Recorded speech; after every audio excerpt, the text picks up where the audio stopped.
Hey there, everyone in the world, not just Americans. Around 2009, 2010, I went to Washington, D.C., where I discovered what became, for a long time, my favorite museum. It was the International Spy Museum in Washington, D.C., and I haven't been there for a very long time. I don't know what it's like now, but at the time, it was full of all kinds of declassified stuff about spying, espionage from all over the world. And so I went through the entire museum very slowly, picking up all that stuff like, wow, I can't believe this. I mean, it's cool and unique and creative in some ways how people think about espionage and what they can do to do all this. But at the very end of the museum, it said big on the wall, like, coming soon, Cyberwar. Cyberwar will be the future of warfare. And that was in 2009, 2010, right? So I'm talking to you today in 2026. Cyber war is happening. It's been happening since at least the Trump 1.0, where there was Russian interference in the election. No matter what the FBI says right now, I mean, yeah, there was, and we know. Most people are, and when I tell you this, you're gonna be like, you're gonna wake up from like some sleep, and you'll be like, oh yeah, that's true, that's true. I remember that. I remember that whole thing, because you were there, a lot of you, and so was I. Anyway, that posting propagandish memes is one way that like from Russia to the United States, in order to affect an outcome, a political outcome for our country, is cyber war. Okay, now it's a new frontier for war. People don't think of it sometimes as the same, and in some ways it's not the same because it blends the distinction between a civilian and military personnel. So you could just be online and you could have your own unique ideas that are, you could be an activist or an artist and have somewhat a brilliant idea, or, a philosopher, historian, or, a sociologist. And somehow your idea is really threatening to powers that be, a status quo, and they'll come after you, um, whoever they are, you know. And sometimes it's your own country if you have a crappy government, like I do right now. Um, and sometimes it's another country, like, China or Russia, and attacking us. There were Chinese like hackers online like 2 years ago that I followed and tracked. So yeah, that happens.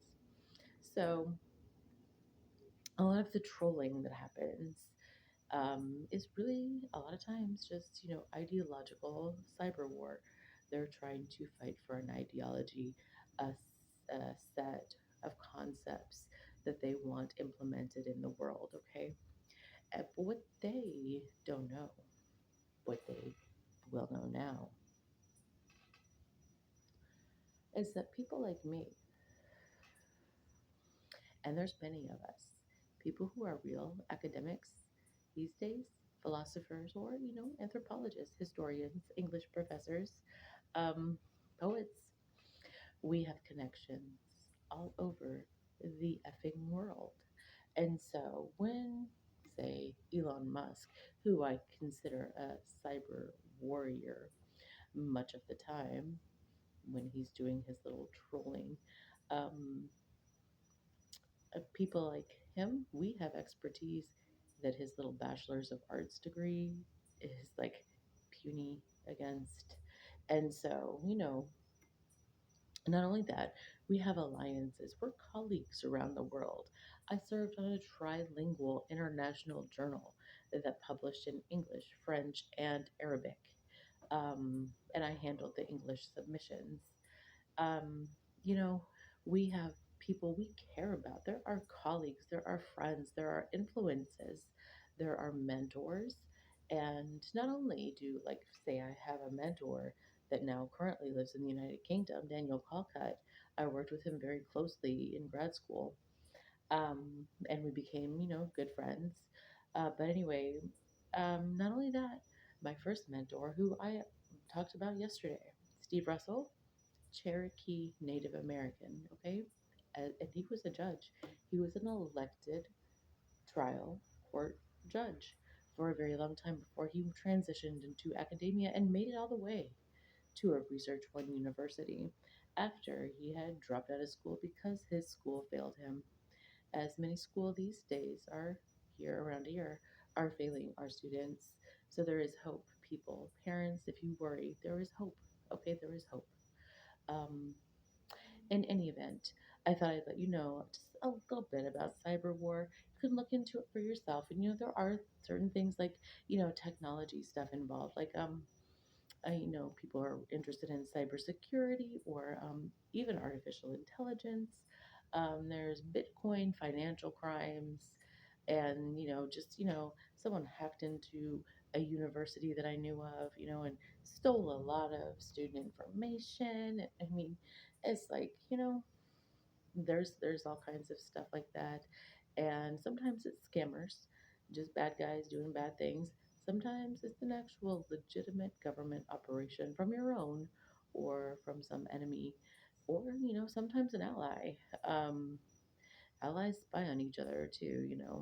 Anyway, you guys have a good night, and there is way too much war in the world, in my opinion, and I see that our Department of War just puts up these things that way should be classified, and usually no one should see them. But now that we do, you know, okay, well, I'll tell you the situation we're in. All of us, I'm an unarmed civilian, but you know what? If I see, I'm highly educated. I have friends all over the world, all over sometimes the universe. And, you know, I see somebody attacked or someone attacks me, usually, even though I have my teeth pulled right now and I have this swelling, even though I just went through breast cancer, even though I have schizoaffective disorder, I can kick Elon Musk's ass when it comes to throwing down, talking trash, bullshitting, and truth. And a lot of my philosopher friends can too. Everyone have a buenos noches.